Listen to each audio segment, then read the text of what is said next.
தேர்வு செய்வார்கள். ரமலானுக்கு முந்தின ஜும்மாவை நீங்க எடுத்து பார்த்தீங்கன்னா, அதற்கு முன்னாடி உள்ள ஜும்மாக்களை எடுத்து பார்த்தீங்கன்னு சொன்னா, தமிழகத்துல பரவலாக பல இடங்களில் புதிதாக மர்கஸ்கள் உருவாக்கப்படுவதும், ஏற்கனவே இருக்கக்கூடிய மர்கஸ்களை இன்னும் புனர் நிர்மாணம் செய்து அதுல சில வசதிகள் இல்லாம இருந்துச்சுன்னா இன்னும் அதிகமான வசதிகளை ஏற்பாடு செஞ்சு இப்படி பள்ளிவாசல்ல உள்ள நிர்வாகத்தினர் செய்வாங்க. ஏன் அப்படி செய்யறாங்க? நாம எல்லாருமே பள்ளிவாசல்ல ரமலான் மாதத்துல நிறைய வருவோம், வரக்கூடிய எல்லா நபர்களுக்கும் ஒரு வசதி வாய்ப்பை ஏற்படுத்தி கொடுக்கணும் என்பதற்காக நிர்வாகத்தில் உள்ளவங்க அவங்க சார்பாக என்னென்ன செய்ய முடியுமோ அதையும் அவர்கள் செய்து விடுகிறார்கள். அப்ப இவ்வளவு இருக்கக்கூடிய அந்த நேரத்தில் அல்லாஹ் தஆலா நம்மளிடத்துல என்ன எதிர்பார்க்கிறான்? ஒரு பள்ளிவாசல் என்று சொன்னால் அந்த பள்ளிவாசலுக்கு அல்லாஹ் சொல்லக்கூடிய இலக்கணங்கள் என்ன? அந்த பள்ளிவாசலுக்கு அதுல போகக்கூடிய மக்கள் என்னென்ன விஷயங்களுக்கு முக்கியத்துவம் கொடுக்கணும் என்று நீங்கள் எடுத்து பார்த்தால், அல்லாஹ் தன்னுடைய திருமறையில் சூரத்து தௌபா 9வது அத்தியாயத்தினுடைய 107, 108 அந்த 2 வசனங்கள்ல அல்லாஹ் தஆலா பள்ளிவாசலை பற்றி பேசுகிறார். பள்ளிவாசல் என்பது வெறுமனே எப்படி இருக்கக்கூடாது? மக்கள் வந்து தொழுகக்கூடிய தொழுமிடமாக மட்டும் இருக்கக்கூடாது. இன்னைக்கு நம்ம நிறைய அப்படித்தான் ஆக்கி வச்சிருக்கிறோம். சுன்னத்துல் ஜமாத்தில் இருக்கிற ஒரு பள்ளிவாசல்களாக இருக்கட்டும், அல்லது தௌஹீதை எடுத்துரைக்கக்கூடிய மர்கஸ்களாக இருக்கட்டும், பள்ளிவாசல்னா அதை பத்தி நம்ம மனசுல என்னதான் நினைச்சுக்கிட்டு இருக்கிறோம்? பள்ளிவாசல் அது தொழுகைக்காக உள்ள ஒரு இடம், தொழுகையை நம்ம பேணி நடக்கக்கூடிய ஒரு இடம். அங்க போய் நம்ம தொழுதுட்டு வந்துருவோம், அல்லாஹ்விடத்துல நன்மை சம்பாதிச்சுட்டு வந்துருவோம் என்று பள்ளிவாசலை வெறுமன தொழுகைக்குரிய ஒரு இடமாக மட்டும் பார்க்கிறோம். ஆனால் அல்லாஹ் தன்னுடைய அந்த திரு வசனத்திலே சொல்லுகிறான், வல்லதி நத்தகது மஸ்ஜிதல் திராரன் வ குஃப்ரன் வ தஃரீகன் பைனல் முஃமினீன் வ இர்சாதன் லிமன் ஹாரபல்லாஹு வ ரசூலஹு மின் கபில் வ ல யஹ்லிஃபுன்ன இன் அரதன இல்லல் ஹுஸ்னா வல்லாஹு யஷ்ஹது இன்னஹும் லகாதிபூன் அப்படின்னு அல்லாஹ் தஆலா சொல்லி காட்டுகிறான். இதுல அல்லாஹ் தஆலா இதுல எதை பத்தி சொல்லி காட்டுறான்? ரசூலுல்லாஹி ஸல்லல்லாஹு அலைஹி வஸல்லம் மக்காவிலிருந்து மதீனாவிற்கு வந்த பிறகு ரசூலுல்லாஹி ஸல்லல்லாஹு அலைஹி வஸல்லம் முதல் வேலையாக மதீனாவில் என்ன செஞ்சாங்க? ஒரு பள்ளிவாசலை நிர்மாணிக்கக்கூடிய ஒரு வேலையை தான் ரசூலுல்லாஹி ஸல்லல்லாஹு அலைஹி வஸல்லம் செஞ்சாங்க. ஏன்னா மக்காவில் இருக்கும் பொழுது உலகத்துல முதலாக இறைவனை வணங்க வேண்டும் என்பதற்காக உருவாக்கப்பட்ட காபத்துல்லா இருந்துச்சு. ஆனா அந்த காபாவுக்குள்ள பல சிலைகளை வைத்து அன்றைக்கு அந்த சமுதாயம் வணங்கி வழிபட்டு இருந்தது. அப்ப அப்படிப்பட்ட சந்தர்ப்பத்தில் அல்லாஹ்வுடைய தூதர் மக்காவிலிருந்து மதீனாவுக்கு ஹிஜ்ரத் பண்ணி போறாங்க. ஹிஜ்ரத் பண்ணி போன உடனே மதீனாவுல முதல் வேலையை ரசூலுல்லாஹி என்ன செய்யறாங்க? நாம ஒரு நாடு துறந்து வந்திருக்கிறோம், நாம எங்க நம்மளுடைய வீட்டை அமைச்சுக்கிடலாம், நம்மளுடைய வீட்டை எந்த மாதிரி அமைச்சுக்கிடலாம், இங்க நாம எந்த மாதிரி நம்மளுடைய பொருளாதாரத்திற்காக நாம் உருவாக்கி கொள்ளலாம். ரசூலுல்லாஹி அதை கவனிக்கல. தன்னுடைய வீட்டை உருவாக்குவதற்கு முன்பாக, தன்னுடைய அடுத்த கட்ட தொழில் வாழ்வாதாரத்தை உருவாக்குவதற்கு முன்பாக மஸ்ஜிது நபவியை அல்லாஹ்வுடைய தூதர் உருவாக்குகிறார்கள். மக்காவிலிருந்து வரும் பொழுதே சொந்தமாக கொண்டு வந்த காசை வச்சு அவங்க ரசூலுல்லாஹி என்ன செய்யறாங்க? அந்த இடத்தை வாங்கி, அந்த இடம் சஹல் சுஹைல் என்கிற அநாதை சிறுவர்களுக்குள்ளதா இருந்துச்சு. அந்த இடத்தை ரசூலுல்லாஹி அவங்க காசு கொடுத்து வாங்கி ஒரு பள்ளிவாசலை அல்லாஹ்வுடைய தூதர் உருவாக்கி வைத்திருந்தார்கள். இப்படி மதீனாவில் ஏற்கனவே அல்லாஹ்வின் தூதரால் உருவாக்கப்பட்ட மஸ்ஜிது நபவி இருந்தது. அதே மதீனாவில் இன்னொரு இடத்துல நீங்க பாத்தீங்கன்னு சொன்னா முனாஃபிக்குகள் என்ன செஞ்சிருக்கிறாங்க? அவர்களும் ஒரு பள்ளிவாசலை கட்டி இருக்கிறார்கள். நாங்களும் அல்லாஹ்வை வணங்குவோம், நாங்களும் அல்லாஹ்வை ஏற்றிருக்கிறோம், நாங்களும் வணக்க வழிபாடுகள் செய்வோம் என்று சொல்லி வணக்க வழிபாடு செய்வதற்காக ஒரு பள்ளிவாசலை கட்டி இருக்கிறார்கள். அல்லாஹ் அதை பத்தி தான் சொல்லி காட்டுறான். பள்ளிவாசல்ல எது, எந்த பள்ளிவாசல் நாம நின்று தொழுவதற்கு தகுதியானது, அந்த பள்ளிவாசல் என்னென்ன சட்டதிட்டங்கள் கடைபிடிக்கப்படணும். ஒரு பள்ளிவாசல் என்று சொன்னால் வெறுமனே 5 நேரம் பாங்கு சொல்லி தொழுகை நடத்தினால் மட்டும் அது பள்ளிவாசல் வந்துராது. அந்த பள்ளிவாசலில் நாம் தொழுக வேண்டும் என்று சொன்னால் அதற்கு பல அம்சம் இருக்கிறது என்பதை அல்லாஹ் தஆலா எப்படி சொல்லி காட்டுகிறான்? அந்த முனாஃபிக்குகள் கெட்டுறாங்கல்ல, அவங்க கெட்டி இருக்கக்கூடிய பள்ளிவாசல் லிராரன், மக்களுக்கு தீங்கிழைப்பதற்காக அந்த பள்ளிவாசலை கட்டி இருக்கிறாங்க. அதே மாதிரி குஃப்ரன், இறைவனை மறுக்கக்கூடிய, இறைவனுக்கு இணைகற்பிக்கக்கூடிய காரியங்களை செய்வதற்காக பள்ளிவாசலை கட்டி இருக்கிறாங்க. வ தஃரீகன் பைனல் முஃமினீன், நம்பிக்கையாளர்களுக்கு மத்தியில் பிரிவை ஏற்படுத்துவதற்காக அவங்க பள்ளிவாசலை கட்டி இருக்கிறாங்க. வ இர்சாதன் லிமன் ஹாரபல்லாஹு வ ரசூலஹு மின் கபில், யாரெல்லாம் இதற்கு முன்பாக அல்லாஹ்வோடு யுத்தம் செய்தார்களோ, அல்லாஹ்வின் தூதரோடு யுத்தம் செய்தார்களோ, அவர்களுக்கு அடைக்கலம் தருவதற்காக அவர்கள் இந்த பள்ளிவாசலை கட்டி இருக்கிறார்கள் என்கிற ஒரு தகவலை அல்லாஹ் சொல்லிவிட்டு அந்த 108வது வசனத்திலே அல்லாஹ் சொல்லுகிறான் ரசூலுல்லாஹி ஸல்லல்லாஹு அலைஹி வஸல்லம் அவர்களுக்கு, லா தக்கும் ஃபீஹி அபதா, நீங்கள் ஒருபோதும் அந்த இடத்துல போய் உங்களுடைய தொழுகைகளை அமைத்துக் கொள்ளாதீர்கள். ரசூலுல்லாஹி ஸல்லல்லாஹு அலைஹி வஸல்லம் என்ன கட்டளை போடுறான்? அங்க ஐவேளை தொழுகை நடக்கத்தான் செய்யுது, பாங்கு சொல்லப்படத்தான் செய்யுது. பாங்கு சொல்லப்பட்டாலும் தொழுகை நடத்தப்பட்டாலும் அது மட்டும் ஒரு பள்ளிவாசலுக்கு இலக்கணமாக அமையாது. லா தக்கும் ஃபீஹி அபதா, ஒருபோதும் நீங்கள் அங்கே தொழாதீங்கன்னு சொல்லிட்டு அதற்கு அடுத்துதான் பள்ளிவாசலில் கடைபிடிக்க வேண்டிய முக்கியமான செய்தியை அல்லாஹ் சொல்லுகிறான்.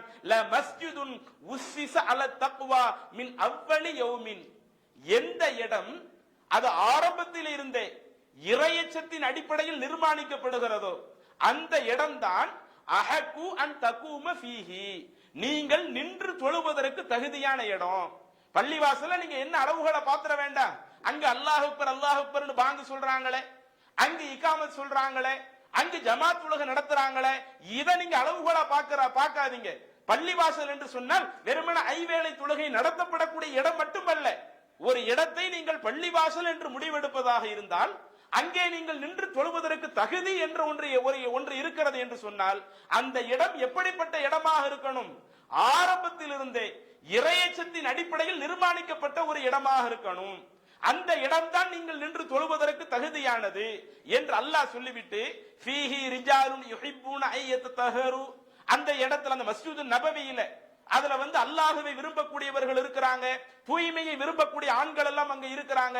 வல்லாஹு யுஹிப்புல் முத்தத்தஹிரீன், அல்லாஹ் தஆலா அந்த தூய்மையை விரும்பக்கூடியவர்கள் நேசிக்கிறான் என்று அல்லாஹ் தன்னுடைய திருமறையில சொல்றான்.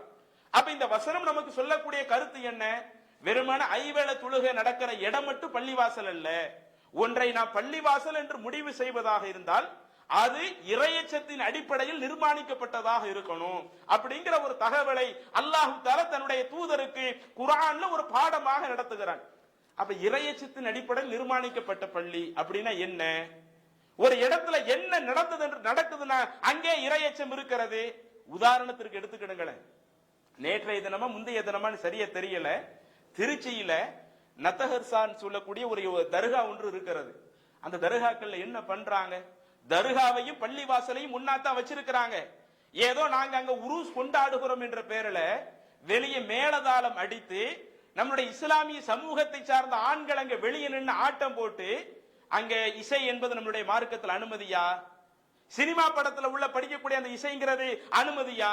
அங்கே இளைஞர்கள் ஆடுவது என்பது இஸ்லாத்தில் அனுமதியா? அதுவும் எப்படிப்பட்ட ஒரு மாசம்? இறைவனுடைய அருள் வளம் இறங்கக்கூடிய ஒரு மாசம். அல்லாஹ்வுடைய தூதர் சொல்றாங்களே, இதா தகல அலைஹி ரமலானு, ரமலான் மாதம் வந்து விட்டாலேயே ஃபுத்திஹத் அபுவாபுர் ரஹ்மா, அந்த ரஹ்மத்தினுடைய வாசல்கள் எல்லாம் திறக்கப்படுகிறது. வ உல்லிகத் அபுவாபு ஜஹன்னம், நரகத்தினுடைய வாசல்கள் எல்லாம் மூடப்பட்டு இறைவனுடைய அருள்கள் எல்லாம் திறக்கப்படக்கூடிய ஒரு மாதம். வ சுல்சிலத்தி ஷயாத்தீன், இந்த மாதத்தில் தான் ஷைத்தான்கள் எல்லாம் விலங்கிடப்படுகிறார்கள். எந்த மாசத்துல ஷைத்தான்கள் விலங்கிடப்படுகிறார்கள் என்று அல்லாஹ்வுடைய தூதர் சொன்னார்களோ, எதுல இறையச்சத்தை அதிகம் பேணி நடக்க வேண்டும் என்று அல்லாஹ்வுடைய தூதர் சொன்னார்களோ அதற்கு நேர் மாற்றமாக இந்த ரமலான் மாசத்துல தர்காவுல நாங்கள் உருஸ் கொண்டாடுகிறோம் என்ற பெயரில் இசை கச்சேரிகளை நடத்துவதும் அங்கே நபர்கள் இருந்து ஆடுவதும் அனைத்தும் பள்ளிவாசலுடைய வளாகங்கள் நடந்துகிட்டு இருக்குது. இன்னும் நம்மளுடைய தமிழகத்தில் எடுத்து பாருங்களேன், நீங்கள் சமூக வலைதளங்கள்ல தேடி பார்த்தால் ஏதோ ஒரு கல்யாண நிகழ்ச்சி என்று நினைக்கிறேன். அந்த கல்யாண நிகழ்ச்சியில் என்ன செய்யறாங்க? அந்த நாதசுரம் போன்ற அந்த கொட்டடிக்கிற ஒரு நிகழ்வு இருக்குது இல்ல, பள்ளிவாசலுக்கு உள்ள இருந்து அப்படி செய்கிறார்கள். வெறுமன 5 வேளை தொழுகை நடத்திக்காம அது பள்ளிவாசல் ஆயிடுமா? இறையச்சம் என்றால் அந்த இறையச்சத்துக்கு அளவுகோல் என்ன? நாம் ஒரு இடத்தை பள்ளிவாசல் என்று முடிவு செய்வதாக இருந்தால் உஸ்ஸிஸ அல தக்வா மின் அவ்வலி யௌமின், அது உருவாக்கப்பட்ட ஆரம்ப காலத்திலிருந்தே அது இறையச்சத்தின் அடிப்படையில் இருக்கணும். அந்த பள்ளிவாசல் என்பது மார்க்க சட்டங்களை போதிக்கிற ஒரு இடமாகத்தான் இருக்கணுமே ஒழிய மார்க்க சட்டங்களை குளிதோண்டி புதைக்கக்கூடிய ஒரு இடமாக இருக்கக்கூடாது என்று மார்க்கம் சொல்லி இருக்க, எத்தனை பள்ளிவாசலுக்கு உள்ள இருந்து கொண்டு இன்றைக்கு இசை கச்சேரிகளை நடத்தி கொண்டிருக்கிறார்கள். அதே போல புதுக்கோட்டை மாவட்டம் என்று நினைக்கிறேன், நம்முடைய சமூகத்தில் உள்ள ஒருவர் திருமணம் முடிக்கிறார். திருமணம் என்பது நம்முடைய மார்க்கம் அனுமதிச்ச ஒண்ணு. அந்த திருமணத்துக்காக குதிரை ஊர்வலத்துல அந்த குதிரையை டான்ஸ் ஆடுற மாதிரி வச்சு பள்ளிவாசலுடைய வாசல்ல இருந்து அந்த ஒரு காரியத்தை பண்ணுகிறார்கள். ஆனா அங்கு உள்ள ஜமாத்தார்கள் சுதாகரித்துக் கொண்டு, இப்படியே நாம் இந்த சமுதாயத்தை விட்டோம்னு சொன்னா இவங்க இந்த இஸ்லாத்தையே நாசமாக்கிடுவாங்க, கல்யாணத்தின் பேர்ல அவ்வளவு அநியாயத்தை பண்ணிக்கிட்டு இருக்கிறாங்க என்று சொல்லி யார் இப்படி பள்ளி வாசல நாசப்படுத்தக்கூடிய ஒரு வேலை செஞ்சாங்களோ உங்க கல்யாணத்தை நடத்தி வைக்கவே மாட்டோம்னு சொல்லிட்டாங்க. திரும்ப ஒரு கட்டத்தில் உங்க குடும்பத்தார்கள் எல்லாம் இனிமே நாங்க அந்த மாதிரி பண்ண மாட்டோம், இந்த மாதிரி இசை கச்சேரிகளை எல்லாம் இனிமே நாங்க பள்ளி வாசல வச்சு நடத்துறதுக்கு அனுமதிக்க மாட்டோம், எப்படியாவது நீங்க அந்த திருமணத்தை நடத்தி வச்சிருங்க என்று அந்த குடும்பத்தார்கள் கேட்டுக்கொண்டதற்கு இணங்க அந்த ஜமாத்தார்கள் அப்படி ஒரு கல்யாணத்தை நடத்தி வச்சிருக்கிறாங்க. இதுல ஒரு சில ஜமாத்தார்கள் இப்படி கரெக்டா இருக்கிறாங்க. பல இடங்களில் என்ன நடக்கிறது, பள்ளிவாசலுக்குள்ளேயே எவ்வளவோ அநியாயங்கள் நடந்து கொண்டு இருக்கிறது. மார்க்கம் தடுத்த அத்துணை அட்டுழியங்களும் இன்றைக்கு விழாக்கள் என்கிற பெயரில் பள்ளிவாசல்ல நடத்திக்கிட்டு இருக்கிறாங்களே. அதே போல தர்காவையும் பள்ளிவாசலையும் ஒட்டி ஒட்டி வைத்துக் கொண்டு அந்த தர்காக்களில் ஒரு விழாக்கள் நடக்கிறது என்று சொன்னால், தர்காக்கள்ல ஒரு கந்தூரி நடக்கிறதுன்னு சொன்னா அந்த கந்தூரி என்கிற பெயரில் மார்க்கத்தில் இல்லாத அத்துணை அநியாயங்களும் அங்கே நடக்கிறது. அது எப்படி இறைவனுடைய பார்வையில பள்ளிவாசலா இருக்க முடியும்? அப்ப அல்லாஹ் நமக்கு சொல்லக்கூடிய மிக முக்கியமான ஒரு தகவல், நீங்கள் ஒன்றை பள்ளிவாசல் என்று முடிவு செய்வதாக இருந்தால் பாங்கு சொல்றதை மட்டும் அளவுகோலா பார்க்காதீங்க, தொழுகை நடத்தப்படுறதை மட்டும் அளவுகோலா பார்க்காதீங்க. அங்கே நடத்தப்படக்கூடிய அத்துணை நிகழ்வுகளும் அது இறையச்சத்தின் அடிப்படையில் இருக்கிறதா? அப்படி இறையச்சத்தின் அடிப்படையில் இருந்தால்தான் நீங்கள் அது நின்று தொழுவதற்கு அனுமதிக்கப்பட்ட ஒரு இடமாக இருக்கிறது என்பதை அல்லாஹ் தன்னுடைய திருமறையில் சொல்லுகிறானே. அப்ப அந்த இறையச்சத்தை நாம் எப்படி தெரிந்து கொள்வது? ரசூலுல்லாஹி ஸல்லல்லாஹு அலைஹி காலத்துல எதையெல்லாம் அல்லாஹ்வுடைய தூதர் மஸ்ஜித் நபவியில் அனுமதித்தார்களோ அது இறையச்சத்தினுடைய வெளிப்பாடு. பள்ளிவாசல்ல எதையெல்லாம் செய்யக்கூடாது என்று அல்லாஹ்வுடைய தூதர் தடுத்தார்களோ அது இறையச்சத்தினுடைய வெளிப்பாடு. பள்ளிவாசல பல நல்ல காரியங்களை நடத்தி காட்டினாங்களே, அவ்வளவையும் நாம் செய்து கொள்ளலாம். பள்ளிவாசல பல செயல்களை செய்யக்கூடாதுன்னு தடுத்தாங்களே, அவ்வளவு விட்டு விலகி வருவதுதான் இறையச்சத்தினுடைய மிக முக்கிய ஒரு அடிப்படையாக இருக்கிறது. அப்ப இதை உங்களுடைய மனதிலே பதிய வைத்துக் கொண்டு இன்றைக்கு நாம பள்ளிவாசல்கள்ல என்னென்ன விஷயங்களை கவனிக்கணும் அப்படின்னு பார்த்தால், முதலாவது இன்னைக்கு சில ஆண்கள் எத்தனை பேர் இருக்கிறார்கள், அந்த ஊர்ல இளைஞர்கள் எத்தனை பேர் இருக்கிறார்கள், நிறைய பேர் இருப்பாங்க. ஆனா யாரும் தொழுகையை ஒழுங்காக கடைபிடிக்காமல் வெறுமனே வெள்ளிக்கிழமை மட்டும் வந்து தொழுகக்கூடிய ஆளாக, இன்னும் சில ஆட்கள் அந்த தொழுகையும் இல்லாத ஆட்களாக இன்றைக்கு இப்படி எத்தனை இடங்கள் இருக்கிறது. அல்லாஹ்வுடைய தூதர் அதை எதிர்பார்க்கல. ரசூலுல்லாஹி ஸல்லல்லாஹு அலைஹி அவர்கள் உருவாக்கிய அந்த பள்ளிவாசல் என்பது எப்படி இருந்தது? மஸ்ஜித் நபவியை எடுத்து பார்த்தீங்கன்னா அங்கே நீங்கள் எல்லா நேரங்களிலேயும் ஆண்களை பார்க்கலாம், அதே போல ஒவ்வொரு தொழுகைகளிலேயும் பெண்களை பார்க்கலாம், ஒவ்வொரு தொழுகைகளிலேயும் சிறுவர்களை பார்க்கலாம். எந்த அளவுக்குனா இன்னைக்கு நம்ம பள்ளி வாசல்கள்ல சில நேரங்கள்ல சின்ன பிள்ளைங்க தொழுக வரும் பொழுது சின்ன பசங்கன்னா அவங்கள்ட்ட சில சேட்டைகள் இருக்கத்தான் செய்யும். சேட்டை இல்லாத சின்ன பசங்க யாராவது உண்டா? பள்ளிவாசலுக்கு தொலை வந்தாலும் என்ன செய்வாங்க, நாம பெற்றோர்கள் நாம நம்ம பிள்ளைங்களை நமக்கு பக்கத்துல தான் நிறுத்தி இருப்போம். நம்ம பக்கத்துல நிறுத்தினாலும் நம்மளோட கடைசி வரை நின்று தொழுக மாட்டாங்க. அவங்களுக்கு கொஞ்சம் விவரம் தெரிகிற வரை சஃப்ல இடையில கொஞ்சம் கிராஸா போகத்தான் செய்வாங்க. திடீர்னு பள்ளிவாசலை விட்டு வெளியே போகத்தான் செய்வாங்க. அதே மாதிரி ஒரு 4-5 சிறுவர்கள் சேர்ந்துட்டாங்கன்னு வைங்க, பள்ளிவாசல்ல சில சுட்டித்தனங்கள் விளையாட்டுத்தனங்கள் இருக்கத்தான் செய்யும். இதை பார்த்தவொடனே நம்மள சில ஆட்கள் என்ன பண்ணிடுவாங்க, நீங்க பள்ளிவாசலுக்கு எதுக்கு வர்றீங்க, தொலை வர்றீங்களா, எதுக்கு வர்றீங்க? தொலை வராத எத்தனை இளைஞர்கள் இருப்பாங்க, அவங்களை நீ தொலைவான்னு அப்படி நம்ம பேச மாட்டேங்கிறோம். தொழுகாத ஆட்களை கண்டிக்க மாட்டேங்கிறோம். யாரு வந்து சரி தொலை வரக்கூடிய நேரத்துல சின்ன சின்ன விளையாட்டுத்தனங்களோடு இருக்கிறாங்களோ நீ அப்படி எல்லாம் இருக்கக்கூடாது. எந்த அளவுக்குன்னு சொன்னா சில நேரங்கள்ல அந்த சின்ன பிள்ளைங்கள் அழைத்து வரக்கூடிய பெரிய ஆட்கள் இருக்கிறாங்களா இல்லையா, அந்த பெரிய ஆட்களையே கடிந்து பேசுகிற அளவிற்கு, ஏன் உங்க பிள்ளைங்களை வெளியே அழைச்சிட்டு போறதுக்கு வேற இடமே இல்லையா, நீங்க என்ன தொழுகைக்கு தான் அழைச்சிட்டு வருவீங்களா, உங்க பிள்ளைனால எங்களுக்கு எவ்வளவு டிஸ்டர்ப் ஆகுது, எங்களுக்கு எவ்வளவு இடைஞ்சல் ஆகுது என்று இப்படி பேச ஆரம்பிச்சோம்னு வைங்க, அந்த சின்ன பிள்ளைங்களுடைய வரத்து எப்படி பள்ளி வாசல்ல வரும்? இன்றைக்கு அல்லாஹ்வுடைய அருளால நம்மளுடைய மர்கஸ்களில் இதை மாற்றி காட்டி இருக்கிறோம். சுன்னத்துல் ஜமாத்துல பெரும்பாலும் ஆரம்பத்தில் என்ன செஞ்சாங்க, சின்ன பிள்ளையவே உள்ள விட மாட்டாங்க. நீ வந்து உள்ள வந்து தொழுகிறதா இருந்தா 7 வயசு ஆயிருச்சா 10 வயசு ஆயிருச்சா அதுக்கு பிறகு நீ உள்ளவா, மத்தபடி அதுக்கு கீழே நீ இருந்தன்னு சொன்ன நீ சேட்டை பண்ணுவ, பள்ளிவாசலுக்கே உள்ள வராதே என்று விரட்டி அடிக்கக்கூடிய ஒரு நிலைகள் இருக்கிற பொழுது அல்லாஹ்வுடைய அருளால் ஏகத்துவத்தை எடுத்து சொல்லி இன்றைக்கு நம்மளுடைய மர்கஸ்கள்ல எடுத்து பாருங்க, ஏராளமான சிறுவர்கள் வந்து தொழுகக்கூடியவர்களாக இருக்கிறார்கள். ஆரம்பத்தில் ஒரு சில மாசங்கள் அப்படி விளையாட்டுத்தனத்தோடு இருந்தாலும் அவங்க இது போன்ற அந்த அறிவுரைகளை அடிக்கடி கேட்க கேட்க அந்த அறிவுரை அவர்களுடைய உள்ளத்தில் பல மாற்றங்களை ஏற்படுத்தி ஒரு கட்டத்தில் மக்களுக்கு தொழுகை நடத்தக்கூடிய அளவிற்கு எத்தனையோ சில சிறுவர்கள் உருவாகி இருக்கிறார்களே. பாங்கு சொல்லக்கூடிய அளவிற்கு எவ்வளவு பல சிறுவர்களை உருவாக்கி இருக்கிறோமே. அப்ப அவ்வளவு பெரிய ஒரு மாற்றங்கள் வர வேண்டும் என்று சொன்னால் பள்ளி வாசல நாம எப்படி மட்டும் வச்சிடக்கூடாது. வெறும் எபோ 70 வயசுக்கு மேல உள்ளவங்க மட்டும் வந்து தொழுகக்கூடிய ஒரு இடமா ஆக்கிடக்கூடாது. பல இளைஞர்கள் குழுமக்கூடிய ஒரு இடமாக ஆக்கணும். பெண்கள் அதிகமாக வந்து வணக்க வழிபாடுகளை நிறைவேற்றக்கூடிய ஒரு இடமாக ஆக்கணும். குறிப்பாக சிறுவர்களை இன்னைக்கு நாம் அந்த சிறுவர்களை இப்படி வழிகாட்டாம விட்டோம்னு வைங்க, மார்க் அடிப்படையில இபாதத்தின் அடிப்படையில நீ பள்ளிவாசலுக்கு வாப்பான்னு சொல்லாம விட்டால் அதுதான் நம்மளுடைய சிறுவர்களுடைய அந்த எதிர்காலமே கேள்விக்குறியாகுவதற்கு ஒரு காரணம். ரசூலுல்லாஹி ஸல்லல்லாஹு அலைஹி வஸல்லம் எந்த மாதிரி நடந்துக்கிட்டாங்க தெரியுமா? உதாரணத்திற்கு நீங்க பார்ப்பதாக இருந்தால் சுனன் அபூதாவுத் என்ற ஹதீஸ் கிரந்தத்துல 1109வது ஹதீஸாக பதிவு செய்யப்பட்ட நபிமொழி புரைதா என்கிற ஒரு நபித்தோழர் இந்த செய்தியை அறிவிக்கிறாங்க. என்ன சொல்றாங்க? ஹத்தபனா ரசூலுல்லாஹி ஸல்லல்லாஹு அலைஹி வஸல்லம், ஒரு முறை அல்லாஹ்வுடைய தூதர் எங்களுக்கு உரையாற்றி கொண்டிருந்தார்கள். நல்ல கவனிங்க, ரசூலுல்லாஹி ஸல்லல்லாஹு அலைஹி வஸல்லம் என்ன பண்றாங்க? மிம்பர்ல ஏறி மக்களுக்கு உரையாற்றி கொண்டிருக்கிறார்கள்.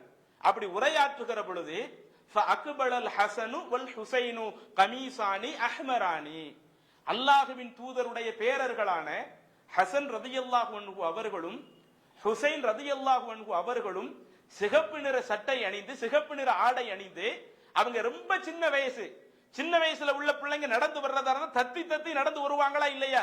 அந்த மாதிரி தத்தி தத்தி அவர்கள் நடந்து வந்து கொண்டிருக்கிறார்கள். ரசூலுல்லாஹி ஸல்லல்லாஹு அலைஹி வஸல்லம் மக்களுக்கு பயான் பண்ணிக்கிட்டு இருக்கிறாங்க.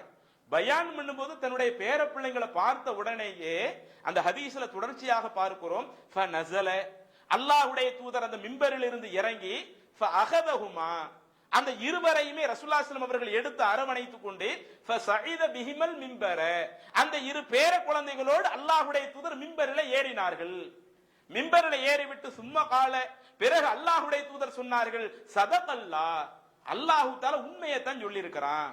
ஏன் அல்லாஹ் குர்ஆன்ல ஒரு வசனம் சொல்றான், இன்னமா அம்வாலுக்கும் வ அவுலாதுக்கும் ஃபித்னா, உங்களுடைய பொருளாதாரமும் உங்களுடைய பிள்ளைகளும் சோதனைன்னு அல்லாஹ் சொல்லி இருக்கிறான். இத ரசூலுல்லாஹி ஸல்லல்லாஹு அலைஹி வஸல்லம் அவங்க சொல்லி அல்லாஹ் தஆலா உங்களுடைய பிள்ளைகளை சோதனைன்னு சொன்னான்ல, சதகல்லாஹ், அல்லாஹ் தஆலா உண்மையை தான் சொல்லி இருக்கிறான். ஏன்னா நான் மக்களுக்கு உரை நிகழ்த்துறேன்.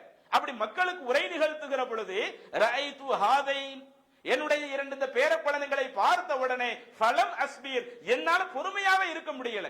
மக்களுக்கு சொல்ல வேண்டிய அறிவுரைகள் எனக்கு இருந்தாலும் அந்த சின்ன பிள்ளைங்களை பார்த்த உடனே அந்த பிள்ளையை தூக்குறதுக்கு எனக்கு மனம் இல்லாம பொறுமையாவே இருக்க முடியல. அதனால தான் நான் மிம்பரில் இறங்கி விட்டு அவங்கள நான் அப்படி எடுத்திருக்கிறேன்னு சொல்லிட்டு சும்மா அகத ஃபில் குத்பா, திரும்ப அல்லாஹ்வுடைய தூதர் அந்த மக்களுக்கு என்னென்ன உரை நிகழ்த்த வேண்டுமோ அந்த செய்தியை எடுத்து சொன்னார்கள் அப்படின்னு ஹதீஸ்ல பாக்குறேங்க. இன்னைக்கு இந்த மாதிரி நம்ம இமாம் செய்யட்டுமே. நம்ம பள்ளிவாசல ஒரு அஜரத்தை போட்டு ஒரு இமாம போட்டு அவர் தொழுகைக்கு பிள்ளைய அழைச்சிட்டு வந்து அந்த புள்ள நபர் தொழுகை நடத்திக்கிட்டு இருக்கும் பொழுது ஏதோ ஒரு சின்ன பிள்ளைனா டிஸ்டர்ப் இருக்கத்தானே செய்யும். அந்த டிஸ்டர்ப் பண்ற மாதிரியான ஒரு காரியத்தை சொல்லி செஞ்சுட்டாங்கன்னு வைங்க, அடுத்து அந்த அஜரத்தை பார்சல் பண்ணி அனுப்பிச்சிருவாங்க. உங்களை யார் உங்க பிள்ளை இங்க கூப்பிட்டு வர சொன்னது? தொழுகைக்கு இடைஞ்சல் ஏற்படுத்திட்டீங்களா இல்லையா? அல்லது பயான் பண்ணும் பொழுது யாரோ ஒரு ஆள் பயான் பேசிக்கிட்டு இருக்கிறாரு, திடீர்னு அவங்க பிள்ளைங்க வர்றாங்க, பேர பிள்ளைங்க வர்றாங்க, வாப்பா நல்லா இருக்கியாப்பான்னு அப்படி தூக்கிட்டோம்னு வைங்க, உடனே எங்க பயான கேட்கிறவங்களுக்கு நமக்கு இயல்புல என்ன வரும்? என்ன பிள்ளைய தூக்கி கொஞ்சிக்கிட்டு இருக்கிறாரு, பேச சொன்னா இவர் வந்து பேச வேண்டியதானே, பேச வேண்டிய டயத்துல பிள்ளை என்ன கொஞ்சிடுறது? அவ பிள்ளை பள்ளிவாசலுக்கு வர்றது இது நமக்கு மார்க்கத்தை கேட்கறதுக்கு ஒரு தடையா இருக்குது. பொதுவா மனுஷனா அப்படி நடப்போம். ஆனா அல்லாஹ்வுடைய தூதர் பள்ளிவாசல்னு வந்துட்டா அப்படி நீங்க பார்க்காதீங்க. எப்படி வெளியிடத்துல இருக்கிறப்ப திடீர்னு நாம ஒரு முக்கியமான அலுவல்ல இருந்தாலும் வேலை இருந்தாலும் நம்ம பேரப்பிள்ளை வந்தா தூக்க மாட்டோமா? இன்னும் அல்லாஹ்வுடைய தூதர் பயான் பேசுவது மட்டுமல்ல, சில நேரங்கள்ல தொழுகை நடத்துகிற பொழுது உமாமா என்கிற அந்த பேத்திய அல்லாஹ்வுடைய தூதர் தோள்ல தூக்கி வச்சு மக்களுக்கு தொழுகை நடத்துவாங்க. அதுல ருக்குவுக்கு போகும்போது என்ன செஞ்சிருவாங்களா, தன்னுடைய பேத்திய கீழே இறக்கி வச்சுட்டு ருக்குவுக்கு போவாங்க, சுஜூதுக்கு போவாங்க. திரும்ப அடுத்து நிலைக்கு வருகிற பொழுது அல்லாஹ்வுடைய தூதர் தன்னுடைய பேத்திய தோளில் தூக்கி வைத்துக் கொள்வார்கள். அப்ப இதுவெல்லாம் எதை காட்டுது? வெறுமனே இது போன்ற அந்த செய்திகளை எல்லாம் நம்முடைய மக்கள் ஆரம்ப காலத்தில் அறியாததினால் சின்ன பிள்ளை பள்ளிவாசலுக்கு வராத, தொழுகைக்கு வராத, அதையும் மீறி யாராவது ஒரு ஆள் தொழுகைக்கு அழைச்சிட்டு வந்துட்டாங்கன்னு வைங்க, சம்பந்தப்பட்ட ஆண்களை கடுமையாக சாடி பேசுறது. சில நேரங்களில் இரவு தொழுகை இன்னைக்கு சில இடங்கள்ல பார்க்க முடியும். இரவு தொழுகைக்கு ஒரு பெண் என்ன செய்வாங்க, கை குழந்தைய கொண்டு வர்றாங்கன்னு வைங்க, திடீர்னு கை குழந்தை அழுக ஆரம்பிச்சிருச்சுன்னா உடனே அடுத்தவங்களுக்கு கோபம் வர ஆரம்பிக்குது. ஏன் புள்ள வந்து இங்க அழுதுகிட்டு இருக்குது, நான் தொழுகிறதுக்கு அது இடைஞ்சலா இருக்குது, ஏன் உங்க பிள்ளைய நீங்க வீட்டுல வைக்க முடியாதா? பிள்ளைய வளர்ந்த பிறகு நீங்க வந்து பள்ளிவாசலுக்கு அழைச்சிட்டு வர முடியாதா என்று இது போன்ற அந்த பிள்ளைங்க வர்றதையே அதை ஒரு இடைஞ்சலாக பார்க்கக்கூடிய ஒரு நிலை இருக்குது. ஆனால் நீங்கள் மார்க்கத்தில் எந்த ஒரு இடத்துல பார்த்தாலும், அது தொழுகையாக இருக்கட்டும், பயான் செய்கிற ஒரு நிகழ்வாக இருக்கட்டும், பள்ளிவாசல்ல உள்ள எந்த ஒரு நிகழ்வை பார்த்தாலும் அதிலே பிள்ளைகள் வருவதை ஒரு காலத்தில் மார்க்கம் தடுக்காது. எந்த அளவுக்குனா நம்ம அதிகமாக கேள்விப்பட்ட நபிமொழி, சில நேரங்களில் ரசூலுல்லாஹி ஸல்லல்லாஹு அலைஹி வஸல்லம் அவர்கள் சொல்லுகிறார்கள், நான் எல்லாம் ரொம்ப அதிக நேரம் தொழுக வைக்க நினைப்பேன், அப்படி தொழுக வைக்க நினைப்புல நான் தக்பீரை கட்டி விடுவேன், பின்னாடி ஒரு குழந்தையினுடைய அழுகுரலை கேட்பேன், அந்த குழந்தையினுடைய அழுகுரலை கேட்டவுடன் நான் அதிக நேரம் தொழ வைக்க நினைச்சாலும் நான் என்னுடைய குழந்தை அந்த தொழுகையை சுருக்கிக் கொள்வேன். ஏன்னா அந்த பிள்ளையை அழைத்து வந்த தாயாருடைய உள்ளம் அது பதைவதைக்க கூடாது. எதுக்கு என் பிள்ளை அழுதுன்னு தெரியலையே, எப்ப ரசூலுல்லாஹி ஸல்லல்லாஹு அலைஹி முடிப்பாங்கன்னு தெரியலையே என்று அவங்க சொல்லிடக் கூடாதுங்கிறதுக்காக சம்பந்தப்பட்ட அந்த பெண்கள் கோரிக்கை வைக்கிறதுக்கு முன்னாடியே, அல்லாஹ்வின் தூதரே நீங்க இனிமே இந்த மாதிரி வருகிற பொழுது அந்த அழுகை சத்தம் கேட்டா கொஞ்சம் தொழுகை சீக்கிரம் சுருக்கிக்கிடுங்க என்று பெண்கள் கோரிக்கை வைக்கிறதுக்கு முன்னாடியே அந்த குழந்தைகளுக்காக மார்க்கத்தை அல்லாஹ்வுடைய தூதர் இந்த அளவிற்கு ஒரு சலுகையாக நமக்கு காட்டி இருக்கும் பொழுது, இதை நம்மளுடைய சமுதாயம் ஒழுங்கா கடைபிடித்ததுன்னு வைங்க, அடுத்தடுத்த அந்த தலைமுறைகளை நாம் ஒரு சிறந்த ஒரு தலைமுறையாக, வணக்க வழிபாட்டிலேயும் மார்க்க சட்டங்களை உறுதியாக பேணக்கூடிய ஒரு தலைமுறையாக நம்ம கொண்டு வரலாம். என்றைக்கு நாம் இதை கையில் எடுக்காம இருக்கிறோமோ, பள்ளிவாசல்ல ஆண்கள் மட்டும்தான் வரணும் அல்லது பெண்கள் வரலாம், பெரியவங்க வாங்க, இளைஞர்கள் வாங்க, சின்ன பிள்ளைங்கன்னா நீங்க பள்ளிவாசலுக்கு வந்து சேட்டை பண்ண ஆரம்பிச்சிருவீங்க என்கிற ஒரு நிலைப்பாட்டை என்றைக்கு நாம் எடுக்க ஆரம்பிப்போமோ அவங்களுக்கு பள்ளிவாசலுடைய தொடர்பு இருக்காது, மார்க்க பயான்களுடைய தொடர்பு இருக்காது. அப்ப மார்க்க பயான்களுடைய தொடர்பு இல்லாமல் நம்மளுடைய எதிர்கால சந்ததி வளர்கிறது என்று சொன்னால் அதை அவர்களை பண்படுத்துவது நமக்கு பெரிய ஒரு சிரமமா போயிடும். அப்ப அல்லாஹ்வுடைய தூதர் இதை நமக்கு ஒரு பெரிய ஒரு அடிப்படையாக பார்க்க சொல்லுகிறார்கள். பள்ளிவாசல் என்றால் அதுல எல்லா மக்களும் வரக்கூடிய ஒரு இடமா இருக்கணும், அதுல வந்து இவங்க தான் வரணும் இவங்க தான் வரக்கூடாதுன்னு இருக்கக்கூடாது, எல்லாரும் வரக்கூடிய ஒரு இந்த ஒரு அடிப்படையை ரசூலுல்லாஹி ஸல்லல்லாஹு அலைஹி வஸல்லம் சொல்லி தருகிறார்கள். அடுத்து பள்ளிவாசல் விஷயமாக இஸ்லாம் சொல்லக்கூடிய இன்னொரு மிக முக்கியமான ஒரு தகவல், சூரா அன்-நூர் 24வது அத்தியாயத்துல 36, 37 அந்த 2 வசனங்கள் அல்லாஹ் தஆலா சொல்லி காட்டுகிறான். ஃபீ புயூத்தின் அதினல்லாஹு அன் துர்ஃபஅ, சில ஆலயங்களை, இறைவனுக்காக உள்ள ஆலயங்களை அது உயர்த்தி கட்டப்பட வேண்டும் என்று அல்லாஹ் அனுமதி கொடுக்கிறான். ஆரம்பத்தில் ஒரு பள்ளிவாசல் கட்டி சின்ன அளவுல இருக்கும், அதை பெரிய அளவுல நாம விரிவுபடுத்துவோமா இல்லையா, அது போன்றது விரிவுபடுத்தக்கூடிய பணிக்கு அல்லாஹ் தஆலா அனுமதி கொடுக்கிறான். நீங்க வந்து தாராளமா பள்ளிவாசல் எவ்வளவு விரிவானாலும் கட்டிக்கிடுங்க.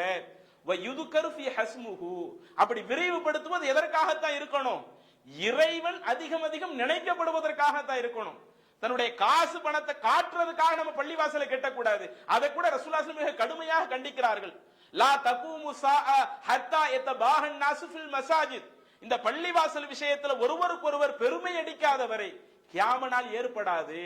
கியாம நாளினுடைய அடையாளமாக பல கெட்ட விஷயத்தை ரசூலுல்லாஹி ஸல்லல்லாஹு அலைஹி வஸல்லம் அவர்கள் சொல்லுகிற பொழுது அதுல எதையும் ஒரு விஷயமா சேர்க்கிறாங்க. சில ஆட்கள் பள்ளிவாசலையே கட்டுவாங்க, எதுக்கு கட்டணுமோ அந்த நோக்கம் அங்க இருக்காது, ஒரு பெருமைக்காக கட்டுவாங்க. உங்க தெருவுல இப்படி மினாரா கம்மியா இருக்குதா, உங்களை விட பெரிய மினாரா வச்சு நாங்க பள்ளிவாசலை கட்டுவோம். உங்க பள்ளியில் 1000 பேர் தொழுகிற மாதிரி நீங்க கட்டுறீங்களா, நாங்க 2000 பேர் தொழுகிற மாதிரி கட்டுவோம். 2000 பேர் தொழுகிற மாதிரி கட்டுறது தப்பு இல்ல, 2000 பேர் வரணும் இல்ல. 2000 பேர் வராம வெறும் 20 பேர் வந்தா அப்ப சும்மா ஒரு பேருக்காக எதுக்கு பள்ளிவாசல் கட்டி விட்டு, பெருமைக்காக எதுக்கு பள்ளிவாசல் கட்டி விட்டு? அதைத்தான் அல்லாஹ் குர்ஆனிலே கேட்கிறான். ஃபீ புயூத்தின் அதினல்லாஹு அன் துர்ஃபஅ, இறைவன் சில வழிபாட்டு தலங்கள் அது உயர்த்தி கட்டப்பட வேண்டும் என்பதற்கு அனுமதி வழங்குகிறான். வயுதுகர ஃபீ ஹஸ்முஹு, அந்த பள்ளிவாசலில் அல்லாஹ்வுடைய பெயர் அதிகம் அதிகம் நினைக்கப்பட வேண்டும் என்பதற்கும் அல்லாஹ் தஆலா அனுமதி கொடுக்கிறான். யுஸப்பிஹு லஹு ஃபீஹா பில் குதுவி வல் ஆசால், அந்த பள்ளிவாசல்கள் என்றால் காலையிலேயும் மாலையிலேயும் அங்கே அதிகமான மக்கள் அல்லாஹ்வை துதித்துக் கொண்டே இருக்கணும். பள்ளிவாசலுடைய நோக்கமாக அல்லாஹ் சொல்றத பாருங்க, அத வெறுமனே ஐவேளை தொழுகை நடக்கிறது மட்டும் அல்லாஹ் சொல்லல, காலையிலேயும் மாலையிலேயும் அதிகமான மக்கள் அந்த பள்ளிவாசலில் இருந்து கொண்டு இறைவனை துதித்துக் கொண்டே இருக்கணும். இன்னும் அந்த 37வது வசனத்தில் அல்லாஹ் சொல்லுகிறான், ரிஜாலுன், அந்த பள்ளிவாசலிலே சில ஆண்கள் இருக்கிறார்கள், லா துல்ஹீஹும் திஜாரத்துன் வலா பைஉன் அன் திக்ரில்லாஹ், அவர்கள் செய்யக்கூடிய வியாபாரமோ அவர்கள் செய்யக்கூடிய வணிகமோ அல்லாஹ்வை நினைப்பதை விட்டும் அவர்களை தடுத்து விடாது. வ இகாமி ஸலா வ ஈதாஇ ஸக்கா, தொழுகையை நிலைநாட்டுவதை விட்டும் ஜக்காத்தை கொடுப்பதை விட்டும் அவங்க செய்யக்கூடிய வியாபாரம் அவங்களை தடுத்துறாது. காலையில மாலையில பள்ளிவாசல வந்து துதிப்பாங்க, என்ன வியாபாரம் பார்த்தாலும் தொழுக வேண்டிய நேரத்துல கரெக்டா வந்து நிற்பாங்க.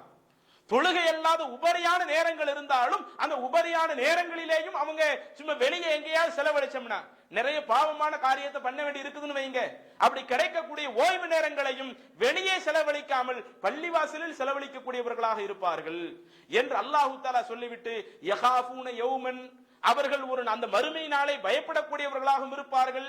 எப்படிப்பட்ட மறுமை நாள்? தத்தகல்லபு ஃபீஹுமுல் குலூபு வல் அப்சார், உள்ளங்களும் பார்வைகளும் நிலைக்குத்தி இருக்குமே, அந்த மறுமை நாளை பயந்தவர்களாகவும் அவர்கள் இருப்பார்கள். அப்ப இந்த வசனத்தில் அல்லாஹ் நமக்கு சொல்லக்கூடிய மிக முக்கியமான செய்தி என்ன?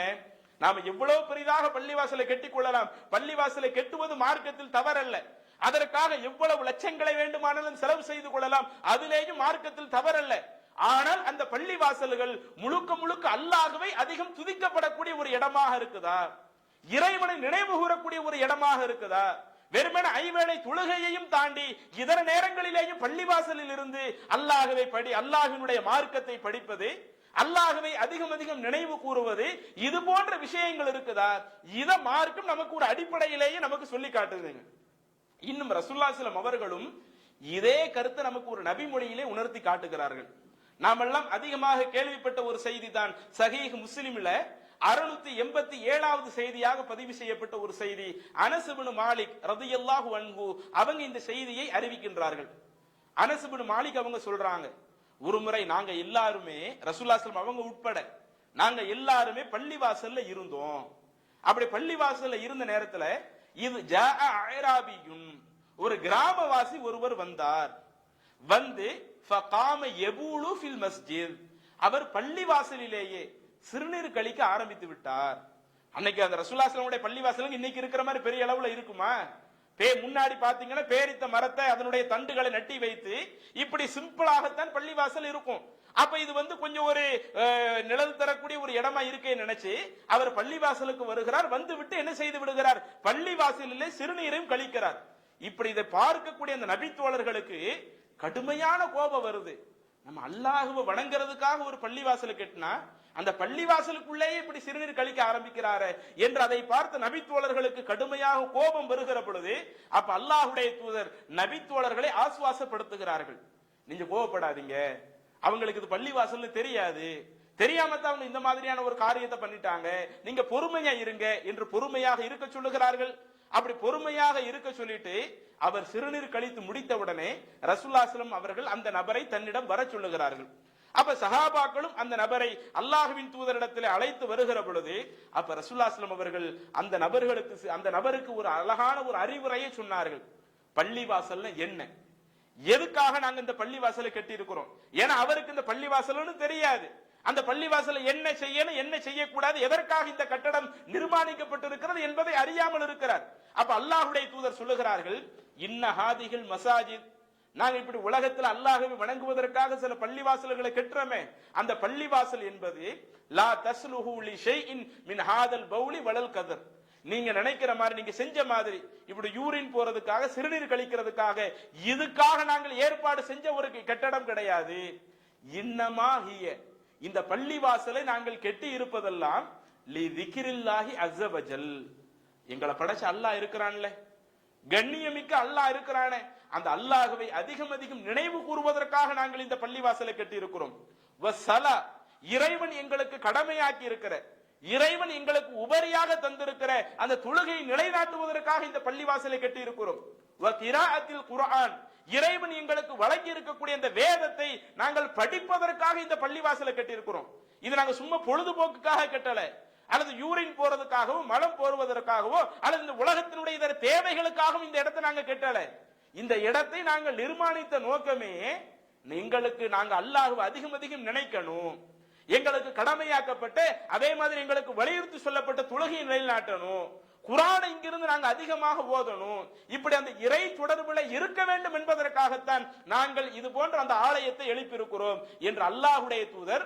ஒரு பள்ளிவாசல் என்று சொன்னால் அது வெறுமனே தொழு வைக்கக்கூடிய ஒரு இடமாக மட்டும் இருக்கக்கூடாது, அங்கே அல்லாஹு தஆலா எல்லா நேரத்திலேயும் நினைவு கூறப்படக்கூடிய ஒரு நிலை அங்கே இருக்க வேண்டும். அது காலையா இருக்கட்டும், மாலையா இருக்கட்டும், தொழுகையினுடைய வக்து டைமா இருக்கட்டும், தொழுகை அல்லாத ஒரு நேரமா இருக்கட்டும், எல்லா டயத்திலேயும் அந்த பள்ளி வாசல்ல இது போன்ற அந்த வணக்க வழிபாடுகள் இருக்கணும். இதைத்தான் அல்லாஹ்வுடைய தூதர் இன்னொரு நபிமொழியிலேயும் நமக்கு குறிப்பிடுகிறார்கள். சஹீஹுல் புகாரியிலே 662வது செய்தியாக பதிவு செய்யப்பட்டிருக்கிறது.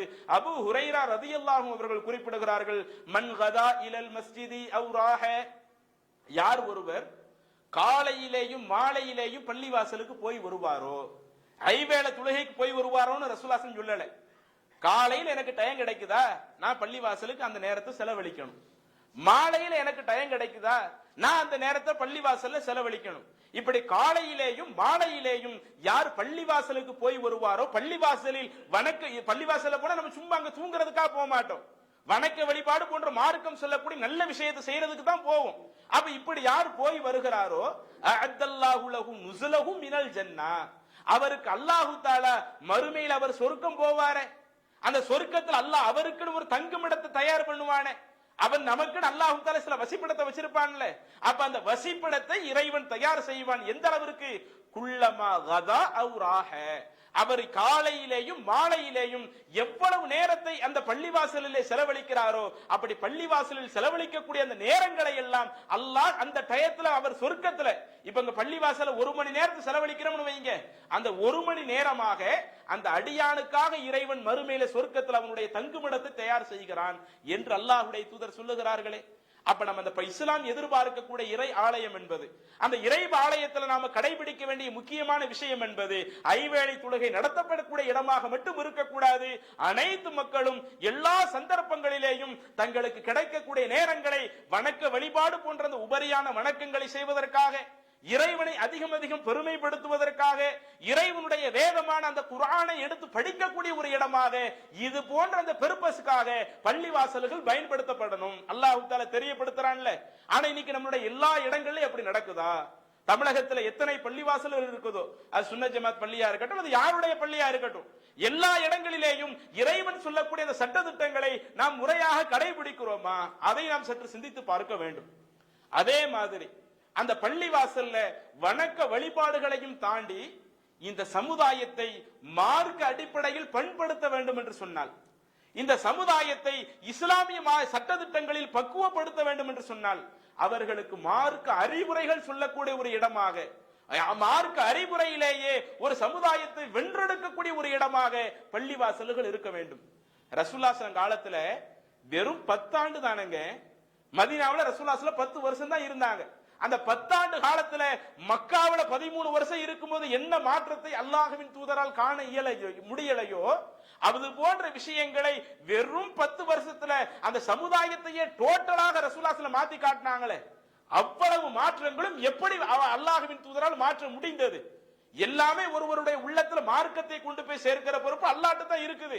எல்லாமே இறைவனுடைய கையில் இருந்தாலும் அந்த சமுதாயத்தை அந்த மார்க்க அடிப்படையிலே வார்த்தெடுப்பதற்கு அல்லாஹ்வுடைய தூதர் பேணிய மிக முக்கியமான ஒரு விஷயம் என்ன தெரியுமா? எப்போதெல்லாம் அந்த சமூகம் பள்ளிவாசல்ல இருப்பாங்களோ, அதில் அல்லாஹ்வின் தூதருக்கு வாய்ப்பு கிடைக்கிற பொழுது அவங்களுக்கு மார்க்கத்தை எடுத்து சொல்லக்கூடியவர்களாக இருப்பார்கள். இன்னைக்கு நம்மளுடைய பள்ளிவாசல்கள் என்ன நடந்துகிட்டு இருக்குது? பயான் என்று சொன்னாலேயே ஜும்மா பயான்கள் மட்டும்தான் நடக்கின்றன. மக்களுக்கு அறிவுரை சொல்லக்கூடிய, மார்க்க உபதேசம் சொல்லக்கூடிய ஒரு இடம் என்று ஒரு டைம்னு சொன்னாலேயே நாம எந்த டயத்தை மட்டும் தான் பயன்படுத்துறோம்? வெள்ளிக்கிழமையில இருக்கிற ஜும்மா தொழுகை மட்டும் தான் பயன்படுத்துறோம். ஜும்மா தொழுகையை தாண்டி இதர நாட்கள்ல இந்த சமுதாயத்தை பண்படுத்துவதற்காக நாம் எவ்வளவு நேரத்தை ஒதுக்குறோம்? அந்த மர்கஸ்களை நடத்தக்கூடிய நிர்வாகத்தினர்களும் பள்ளிவாசல ரன் பண்ணிக்கிட்டு இருக்கிறவங்களும் அந்த விஷயத்துல கவனம் எடுக்கிறது இல்ல. அந்த பகுதியில உள்ள முஸ்லிம்களும் சரி, அந்த நிர்வாகத்தில் உள்ளவங்க கவனம் எடுக்காம இருந்தாலும், நீங்க இப்படியே இருந்தா நாங்க எப்படி மார்க்கத்தை படிக்கிறது? எங்களுக்கு மார்க்கத்தை படிக்கிறதுக்கு ஒரு நாள் ஒதுக்குங்க, பள்ளிவாசல்ல குறிப்பிட்ட ஒரு நாளுக்கு வர்றோம், எங்களுக்கு வாய்ப்புள்ள நாட்கள்ல நாங்க இருக்கிறோம், எங்களுக்கு மார்க்க அறிவுரையை சொல்லுங்க என்று நாமளா விரும்பி கேட்கிற அளவுக்காவது நாம இருக்கிறோமா? நாமளும் இப்ப எதையும் விரும்பி கேட்கறது இல்ல. பள்ளிவாசல ரன் பண்ணக்கூடியவங்களும் ஜும்மா பயான தாண்டி இதர விஷயங்களை செய்யறது இல்ல. அதெல்லாம் இன்னும் சில பள்ளிவாசல்கள்ல செய்யறதா இருந்தா தாலிம் கிதாப் உட்கார்ந்து படிச்சுக்கிட்டு இருப்பாங்க. ஃபஜ்ர் தொழுகை முடிச்சிட்டு சில பள்ளிவாசல் என்ன செய்வாங்க, அமல்களின் சிறப்பு என்று சொல்லி தாலிம் கிதாபை உட்கார்ந்து படிப்பார்கள். அது என்னப்பா தாலிம் கிதாபு? அமல்களின் சிறப்பு என்று சொன்னால் அது என்ன அமல்களின் சிறப்பு?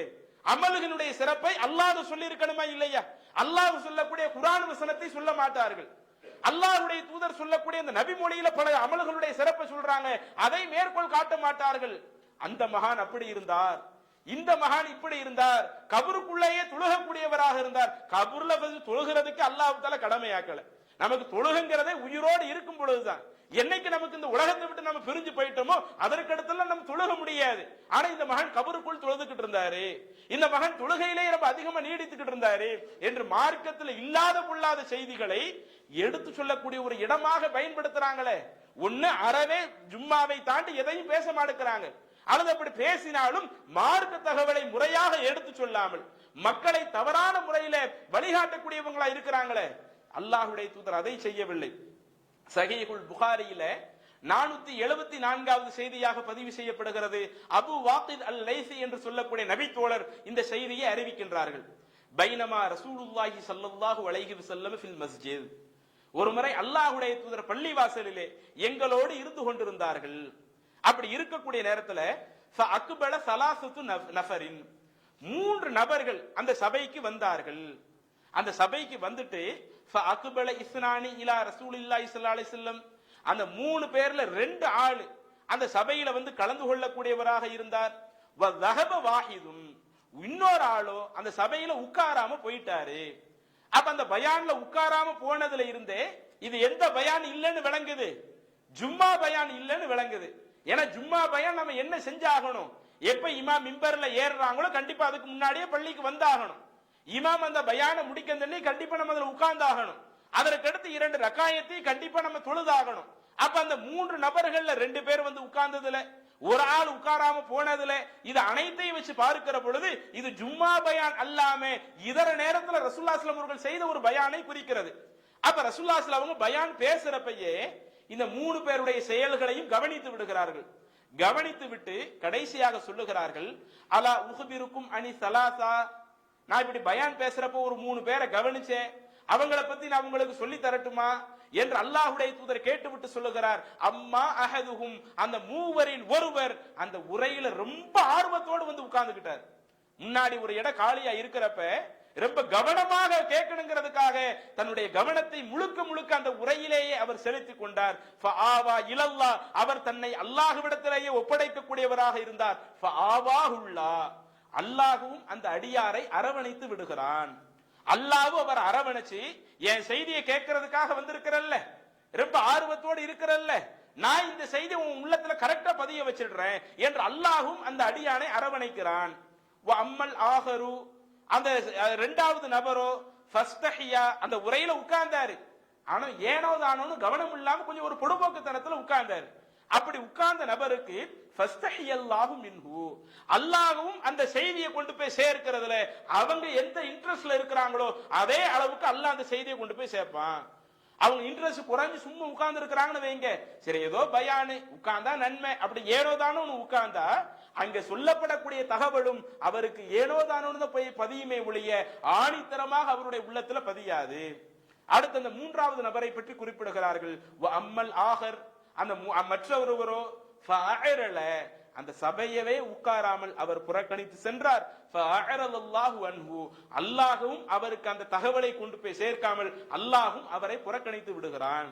அப்ப இது போன்ற அந்த பள்ளி வாசல்கள்ல சொல்லப்படக்கூடிய இந்த செய்திகளை யார் ஆர்வத்தோடு கேட்க வருகிறார்களோ அல்லாஹ் அவருடைய உள்ளத்தில் அந்த செய்தியை போடுவதற்கு பொறுப்பேற்கிறான்.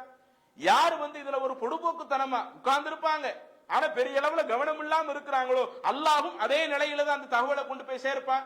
யார் இதுல ரொம்ப எந்த ஒரு இன்ட்ரெஸ்ட் இல்லாம நான் தொலை வந்தேன், தொழுதுட்டு நான் பாட்டுக்கு போறேன், நான் எதுக்கு பயான்ல உட்கார்ந்து இருக்கணும், ஜும்மா பயான கண்டிப்பா உட்கார்ந்து ஆகணும், இதெல்லாம் சும்மா நீங்க நடத்துறது தானே என்று சொல்லி இது போன்ற அந்த பள்ளியில் நடைபெறக்கூடிய அந்த அறிவுரைகளை யார் புறக்கணித்து விட்டு செல்லுவாரோ, அப்படி புறக்கணித்து விட்டு செல்லக்கூடியவரை அல்லாஹ்வும் புறக்கணித்து விடுவதாக அல்லாஹ்வுடைய தூதர் சொல்லுகிறார்களே.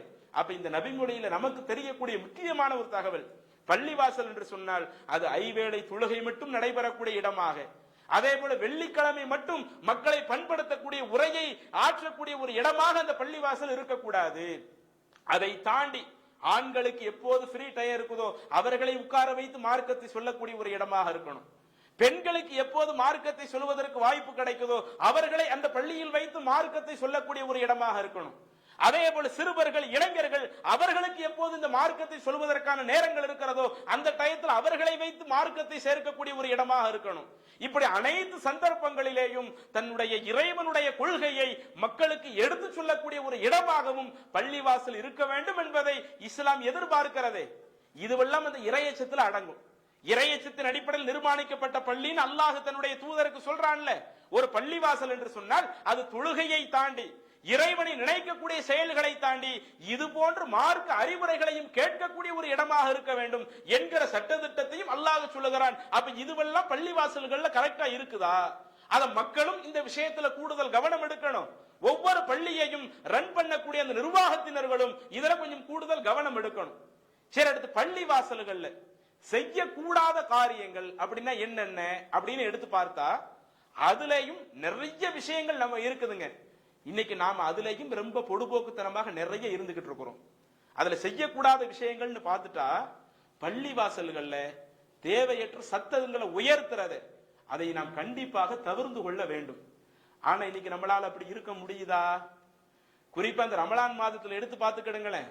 இதுல கூட நம்மளுடைய பெண்கள் தொழுகைக்கு வர்றாங்க. பல இடங்கள்ல நீங்க பார்க்கலாம். பெண்கள் தொழுகைக்கு வர்றப்ப இமாம் 8 ரக்காயத்து இரவு தொழுகை நடத்துவாங்கல்ல, அதுல ஒரு 2 ரக்காயத்து முடிச்சிட்டு ஒரு சின்ன ஒரு கேப் ஒண்ணு வச்சிருப்பாங்க. எதுக்கு அந்த சின்ன கேப்? சரி, யாராவது துவா செய்ய நினைக்கிறாங்கன்னா துவா செஞ்சுக்கட்டும், யாராவது திக்ரு செய்ய நினைக்கிறாங்கன்னா திக்ரு செஞ்சுக்கிட்டட்டும். இன்னும் அந்த டயத்துல இமாம் என்ன செஞ்சுக்குவாரு, அடுத்து ஓதக்கூடிய சூறாவை ஒருக்கா ரீகால் பண்ணிக்குவாரு. அவர் அதையும் ஒருக்க ஓதி பார்த்துக்கிட்டு அவர் தொழுகை நடத்திக்குவாரு. அப்ப இப்படி ஒரு சின்ன ஒரு கேப் கிடைச்சா அதுல அழகா துவா செய்யலாம், திக்ரு செய்யலாம். ஆனா இன்னைக்கு என்ன நடக்குது? நம்ம பெண்கள் இன்னைக்கு அந்த நேரங்கள்லயும் பேச்சு ரொம்ப கடுமையா இருக்குது. பள்ளிவாசலே தொழுகைக்கு தான் வர்றாங்க, நன்மை எதிர்பார்த்து தான் இரவு தொழுகைக்கு பள்ளிவாசலுக்கு வர்றாங்க. அப்படி இரவு தொழுகைக்கு பள்ளிவாசலுக்கு வந்துட்டு சலான் கொடுத்து முடிச்சு ஒரு கொஞ்சம் டைம் கிடைச்சிட்டா போதும், பக்கத்துல உள்ள பெண்கள்கிட்ட பெருநாளுக்கெல்லாம் ட்ரெஸ் எடுத்தாச்சா, எந்த ட்ரெஸ்ஸை எடுத்தீங்க, எவ்வளவு காசு கொடுத்து எடுத்தீங்க, எந்த மாடல்ல எடுத்தீங்க, இப்படி முழுக்க முழுக்க இது போன்ற பேச்சுக்களே சில நேரங்கள் அடுத்த பெண்களை கம்ப்ளைண்ட் பண்ற அளவுக்கு, இந்த அளவுக்கு சலசலப்பா இருந்தா நாங்க எப்படி துவா செய்ய முடியும்? இந்த அளவுக்கு இவங்க சலசலப்போடு அடுத்தவங்களோட பேசிக்கிட்டு இருந்தா தொழுகையில மட்டும் அமைதியா இருந்துட்டு மத்த நேரத்துல சலசலப்போடு இருந்துக்கிடலாமா? ஒரு கூச்சல் போடக்கூடிய நபர்களாக நாம் இருந்துக்கிடலாமா?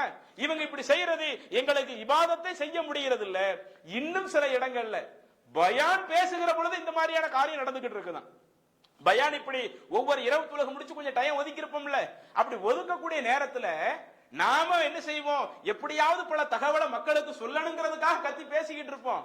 நம்ம பேசக்கூடிய சத்த கீழே உள்ள ஆட்களுக்கு கேட்காத விதத்துல பெண்கள் அவங்களுக்குள்ள பேசுறாங்கன்னு சொன்னா அப்ப இப்படி கூச்சலிடக்கூடிய நம்மளுடைய அந்த உலக விஷயங்களை எல்லாம் பேசக்கூடிய ஒரு இடமாவா அந்த பள்ளிவாசல் நம்ம வைக்கணும். இது குறித்து மார்க்கம் நமக்கு சொல்லக்கூடிய தகவலை தெரியாமத்தான் இருக்கிறோம். நீங்கள் பார்க்கலாம், சஹீஹ் முஸ்லிம்ல 1002வது செய்தியாக பதிவு செய்யப்பட்ட ஒரு நபிமொழி அப்துல்லாஹ் இப்னு மஸ்ஊத் என்கிற நபித்தோழர் அறிவிக்கிறாங்க. அல்லாஹ்வுடைய தூதர் சொன்னார்கள், லி எலியனி மின்கும் உளில் அஹ்லாமி வன்னுஹா. நான் தொழுகை நடத்துகிற பொழுது அந்த தொழுகையில முதல் சஃப்ல நிக்கிறது யார் அதிகமான செய்திகளை அறிந்தவர்களாக இருக்கிறாங்களோ அவங்க எனக்கு அடுத்தபடியாக இருக்கட்டும். அந்த தொழுகையினுடைய சஃப் ரசூலுல்லாஹ் சொல்றாங்க.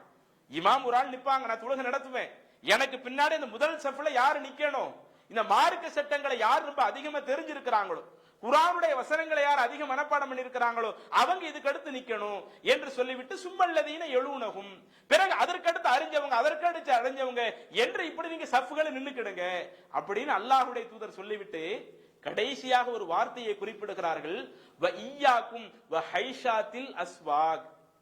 கடைகள்ல நின்னு கூச்சல் போடுவீங்களே, இன்னைக்கு மார்க்கெட்ல எல்லாம் பாருங்களேன், ஒரு பக்கம் அங்க காய்கறிக்காரன் கத்திக்கிட்டு இருப்பான், தக்காளி 20 தக்காளி 20 கத்தரிக்காய் 10 அவன் ஒரு பக்கம் கத்துவான், நம்ம ஆட்கள் இவங்க ஒரு பக்கம் கத்திக்கிட்டு இருப்பாங்க. மார்க்கெட்டுன்னு போனாலேயே, கடை வீதியில் போனாலேயே அங்க எப்படி தேவையற்ற அந்த கூச்சல்கள் வந்துகிட்டு இருக்குதோ, ஒரே சத்தமா கடந்துகிட்டு இருக்கும். இது போன்ற அந்த கடை வீதிகள்ல கூச்சல் இடுவீங்களே, கடை வீதிகள்ல சத்தம் போட்டுக்கிட்டு இருப்பீங்களே, இந்த மாதிரி நீங்கள் பள்ளிவாசல்ல நீங்கள் செய்வதை விட்டு வையாக்கும் வஹைஷாத்தில் அஸ்வாக், கடை வீதிகளில் கூச்சலிடுவதை போல பள்ளியில் இருந்து கூச்சலிடுவதை நான் உங்களுக்கு எச்சரிக்கிறேன். அப்ப எந்த அளவுக்கு ரசூலுல்லாஹ் சொல்றாங்க, பள்ளிவாசல்னா நாம தொழுதாலும் சரி தொழுது முடிச்சு சும்மா உட்கார்ந்தாலும் சரி, அந்த சந்தர்ப்பத்தில் நாம் என்ன செய்யக்கூடாது, தேவையற்ற விஷயங்களை பேசி சிரிச்சு. இன்னைக்கு சில ஆட்கள் சலாம் கொடுத்து முடிச்சுட்டாலேயே ஆண்களும் பக்கத்தில் உள்ள அப்பதான் நாம் என்ன செய்வோம், அவங்களுடைய வியாபாரத்தை பத்தி கேட்டுக்கிட்டு இருக்கணும். அதே இது இப்ப இந்த பெருநாள்லாம் வருதுன்னு வைங்க, எப்ப நீங்க ஊருக்கு போறீங்க, எங்க நீங்க டிக்கெட் போட்டீங்க, ஏன் ஊருக்கு போறதை கேட்கறதுக்கு வேற இடமே இல்லையா, அவங்க டிக்கெட் போட்டதை கேட்கறதுக்கு வேற சபையே இல்லையா, எல்லாம் பள்ளிவாசல உட்கார்ந்து இப்படி பேசிக்கிட்டு இருக்கிறாமே. இந்த மாதிரி செய்வதை நாம் தவிர்த்து கொள்ள வேண்டும். இன்னும் அல்லாஹ்வுடைய தூதர் சொன்ன ஒரு நபிமொழி சுனன் அபூதாவுத் என்கிற ஹதீஸ் கிரந்தத்தில் 1334வது செய்தியாக பதிவு செய்யப்படுகிறது. அபூ சயீத் அல் குத்ரி ரலியல்லாஹு அன்ஹு அவங்க இந்த ஹதீஸை அறிவிக்கிறாங்க. இஅ்தகஃப ரசூலுல்லாஹி ஸல்லல்லாஹு அலைஹி வஸல்லம் ஃபில் மஸ்ஜித். ஒரு முறை அல்லாஹ்வுடைய தூதர் பள்ளிவாசலிலே இஅ்திகாஃப் இருந்தார்கள். இன்ஷா அல்லாஹ் அந்த இஅ்திகாஃபினுடைய விஷயத்தை நாளைக்கு நம்ம சொல்ல இருக்கிறோம். ரசூலுல்லாஹி ஸல்லல்லாஹு அலைஹி வஸல்லம் பள்ளிவாசல் என்ன செய்றாங்க, இஅ்திகாஃப் இருக்கிறார்கள். அப்படி இஅ்திகாஃப் இருக்கிற பொழுது ஃபஸமியஹும் யஜ்ஹரூன பில் கிராஆ, ரசூலுல்லாஹி ஸல்லல்லாஹு அலைஹி வஸல்லம் அந்த பள்ளிவாசல்ல ஒரு சப்தத்தை கேட்கிறார்கள். அதுவும் என்ன சப்தம், உலக விஷயத்தை பேசுறது இல்ல, குர்ஆன ஓசி படிக்கிறது இருக்குதா இல்லையா, அந்த குர்ஆனை ரொம்ப சத்தம் போட்டு படிக்கக்கூடிய அந்த விஷயத்தை அல்லாஹ்வுடைய தூதர் செவியுறுகிறார்கள். அப்படி செவியுற்ற உடனே ரசூலுல்லாஹி ஸல்லல்லாஹு அலைஹி வஸல்லம் அவர்கள் ஒரு கூடாரத்துல தான் பள்ளிவாசல்ல இஅ்திகாஃப் இருக்கிறாங்க. இந்த சப்தத்தை என்ன குர்ஆன் ஓதுற சத்தம் ரொம்ப இந்த அளவுக்கு அதிகமா இருக்குதே அப்படின்னு கேட்டுட்டு ஃபகஷஃப சித்ர், அல்லாஹ்வுடைய தூதர் அந்த திரையை விளக்குகிறார்கள். திரையை விலக்கிவிட்டு சொன்னார்கள், அலா அறிந்து கொள்ளுங்கள், இன்ன குல்லக்கும் முனாஜின் ரப்பஹு, நீங்கள் ஒவ்வொருவருமே அல்லாஹ்வோடு உரையாடி கொண்டிருக்கிறீர்கள். யாரோ சில ஆட்கள் குர்ஆனை சத்தம் போட்டு ஓதுறாங்க. ரசூலுல்லாஹி ஸல்லல்லாஹு அலைஹி வஸல்லம் சொல்றாங்க, நீங்க சத்தம் போட்டு ஓதுறது ஏதோ நீங்க மட்டும் அல்லாஹ்வோடு தொடர்புல இருக்கிறத நினைக்காதீங்க. இன்ன குல்லக்கும் முனாஜின் ரப்பா, உங்களில் ஒவ்வொருவருமே அல்லாஹ்வோடு தொடர்பில் இருந்து கொண்டே இருக்கிறீர்கள். ஃபலா யுதியன்ன பஅதுக்கும் பஅதா, அப்படி இருக்கிறப்ப நீங்க அடுத்தவங்களுக்கு எந்த ஒரு தொல்லையும் கொடுத்துறாதீங்க. நீங்க சத்தம் போட்டு குர்ஆனை ஓதும் போது இன்னொருவர் திக்ர் செய்ய நினைப்பார். அவர் திக்ர் செய்வதற்கு நீங்க சத்தம் போட்டு குர்ஆன் ஓதுறது இடைஞ்சலாக இருக்கும். இன்னொருவர் ரொம்ப சப்தமா குர்ஆன் ஓதுறப்ப ஒரு ஆள் துஆ செய்ய நினைப்பார். துஆவுல தன்னுடைய அனைத்து தேவைகளையும் அல்லாஹ்விடத்துல உளமாற கேட்க நினைப்பார். நீங்க போடக்கூடிய சில சப்தங்கள் அவங்க கெட்ட விஷயத்தை எதையுமே பேசல, குர்ஆனை தான் ஓதுறாங்க. அந்த குர்ஆனை நீங்க சப்தமிட்டு ஓதுனாலும் இது அடுத்தவங்களுக்கு டிஸ்டர்ப் ஆகுமா இல்லையா, அவங்களும் தங்களுடைய இறைவனோடு உரையாடணுமா இல்லையா, அப்ப அவர்களும் தங்களுடைய இறைவனோடு உரையாடக்கூடிய அந்த சந்தர்ப்பம் எப்ப வாய்க்கும், நீங்க உங்களுடைய சப்தத்தை உயர்த்தாதீங்க.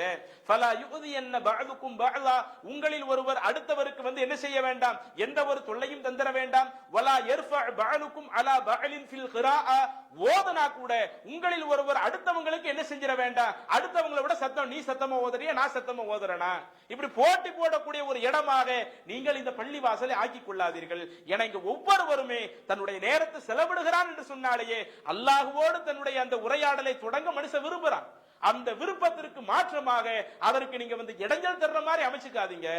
அப்ப சப்தம் போட்டு குர்ஆனையே ஓதக்கூடாது என்று சொன்னால், இன்னும் அந்த நபிமொழியில கூடுதலாக அவுஃபிஸ்ஸலா அது தொழுகையா இருந்தாலும் அதிலேயே நம்ம கத்தி இந்த மாதிரி எதுவும் செய்யாதீங்க என்று அல்லாஹ்வுடைய தூதர் சொல்லுகிறார்கள் என்று சொன்னால், அப்ப அந்த பள்ளிவாசல்கள் என்பது எந்த அளவிற்கு அமைதியாக இருக்க வேண்டிய ஒரு இடமாக இருக்கணும், அடுத்தவங்களுக்கு டிஸ்டர்ப் இல்லாத ஒரு இடமாக இருக்கணும்.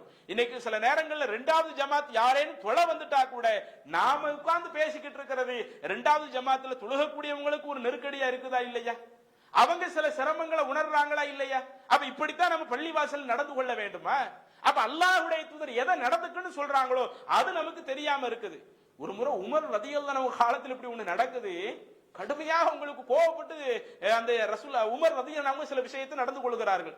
சஹீஹுல் புகாரியில 470வது செய்தியாக பதிவு செய்யப்பட்ட ஒரு செய்தி, சாயிப் பின் யஸீத் என்ற ஒரு நபர் உமர் ரலியல்லாஹு அன்ஹு அவர்களுடைய ஆட்சி காலத்தில் ரசூலுல்லாஹி ஸல்லல்லாஹு அலைஹி வஸல்லம் மரணம் அடைந்த பிறகு நடந்த ஒரு சம்பவம். உமர் அவர்கள் இருக்கக்கூடிய அந்த நேரத்துல சாயிப் பின் யஸீத் என்கிற ஒரு தாபி சொல்றாரு, குன்து காயிமன் ஃபில் மஸ்ஜித், நான் ஒரு முறை பள்ளிவாசல் நின்னுக்கிட்டு இருந்தேன். அப்படி பள்ளிவாசல் நின்னுக்கிட்டு இருந்தப்ப அப்ப நான் ஒரு நபரை பார்த்தேன். அப்படி ஒரு நபர் அப்ப உமர் ரலியல்லாஹு அவர்களும் இருந்தாங்க. அப்படி உமர் ரலியல்லாஹு அவர்கள் இருக்கக்கூடிய ஒரு நேரத்துல 2 நபர்கள் புதுசா பள்ளிவாசலுக்கு உள்ள வந்தாங்க. புதுசா உள்ள வந்த உடனே உமர் ரலியல்லாஹு அவர்கள் அவங்களுடைய சில செயல்கள் அங்க பள்ளிவாசல்ல நடந்துகிட்டு இருக்குது. இதையெல்லாம் கவனித்து விட்டு உமர் ரலியல்லாஹு அவர்கள் கேட்கிறார்கள், மன் அன்துமா, நீங்க 2 பேருமே புதுசா இருக்குது, நீங்க 2 பேரும் யாரு, அவ் மின் ஐன அன்துமா, அல்லது நீங்க எங்க இருந்து இங்க வந்திருக்கிறீங்க அப்படின்னு உமர் அவங்க கேட்கிறாங்க. அப்ப அந்த ரெண்டு நபர்களும் சொல்லுகிறார்கள் மின் அகலி தாயிஃப், நாங்க தாயிஃப் வாசிகள். ரசூலுல்லாஹி ஸல்லல்லாஹு அலைஹி வஸல்லம் தாயிஃப் மக்காவில் இருக்கும்போது பிரச்சாரம் பண்ண போனாங்கல்ல தாயிஃப், அந்த தாயிஃப்ல இருந்து நாங்க இங்க வந்திருக்கிறோம் அப்படின்னு உமர் அவர்களிடத்தில் பதில் சொல்லுகிற பொழுது அடுத்து உமர் ரலியல்லாஹு அன்ஹு அவர்கள் குறிப்பிடுகிறார்கள், லவ் குன்துமா மின் அஹ்லில் பலத், நீங்க மட்டும் அந்த தாயிஃப் வாசியா இல்லாம இந்த மதீனா வாசியாக மட்டும் நீங்கள் இருந்திருந்தால் லஅவுஜஅதுகுமா, நான் உங்க ரெண்டு பேத்தையும் கடுமையா தண்டிச்சிருப்பேன். ஏன் தெரியுமா? தர்ஃபஆனி அஸ்வாத்துகுமா ஃபி மஸ்ஜித் ரசூலுல்லாஹி ஸல்லல்லாஹு அலைஹி வஸல்லம், அல்லாஹ்வின் தூதருடைய பள்ளிவாசல இருந்துகிட்டு உங்களுடைய சப்தங்களை ரெண்டு பேரும் உயர்த்தி பேசிக்கிட்டு இருக்கீங்கல்ல, நீங்க வெளியூர் ஆளா இருக்கிறதுனால நான் உங்களை விட்டுட்டேன், உள்ளூர் வாசியா மட்டும் நீங்க இருந்தீங்கன்னா நான் உங்களை கடுமையா தண்டிச்சிருப்பேன் என்று உமர் ரலியல்லாஹு அன்ஹு அவர்கள் சொல்லக்கூடிய அந்த செய்தியையும் நாம சஹீஹுல் புகாரில பார்க்கிறோமே. அப்ப இஸ்லாம் நம்மளை எப்படி எதிர்பார்க்கிறது? அல்லாஹ்வுடைய தூதர் உருவாக்கிய அந்த சமுதாயம் எப்படி இருந்தது? இன்னும் அந்த நபி தோழர்கள் ரசூலுல்லாஹி ஸல்லல்லாஹு அலைஹி வஸல்லம் மறைவிற்கு பிறகு இதர மக்களை பள்ளிவாசல்ல எந்த மாதிரி எதிர்பார்த்தார்கள்? ஒரு பள்ளிவாசல்கள் என்று சொன்னால் அது தேவையற்ற கூச்சல் குழப்பங்களை ஏற்படுத்தக்கூடிய ஒரு இடமாக, சண்டை சச்சரவு போடக்கூடிய ஒரு இடமாக, உலக விஷயங்களை எல்லாம் நாம கலந்துரையாடி அதன் மூலம் அடுத்தவர்களுக்கு தொல்லை அளிக்கக்கூடிய ஒரு இடமாக இருந்துவிடக் கூடாது என்பதை இஸ்லாமிய மார்க்கம் நமக்கு சொல்லுகிறது. அப்ப இந்த அடிப்படைகளை எல்லாம் புரிந்து கொள்ள வேண்டும். இன்னும் நாம இந்த இறைவனுடைய ஆலயத்துல பள்ளிவாசல்கள்ல செய்யக்கூடாத விஷயமாக இஸ்லாமிய மார்க்கம் சில விஷயங்களை சொல்லுகிறது. அதையும் அதற்கடுத்து இந்த ரமலான் மாதத்துல இஅ்திகாஃப் என்கிற வணக்க வழிபாட்டையும் நாம் இந்த பள்ளிவாசலில் செய்வதற்கு மார்க்கம் சில விஷயங்களை சொல்லுகிறது. அது போன்ற தகவல்களை நாளைய தினம் பார்க்கலாம். அஸ்ஸலாமு அலைக்கும் வரஹ்மத்துல்லாஹி பரக்காத்துஹு. சுப்ஹானக்கல்லாஹும்ம பிஹம்திக அஷ்ஹது அல்லா இலாஹா இல்லா அன்த அஸ்தக்ஃபிருக வ அத்தூபு இலைக்.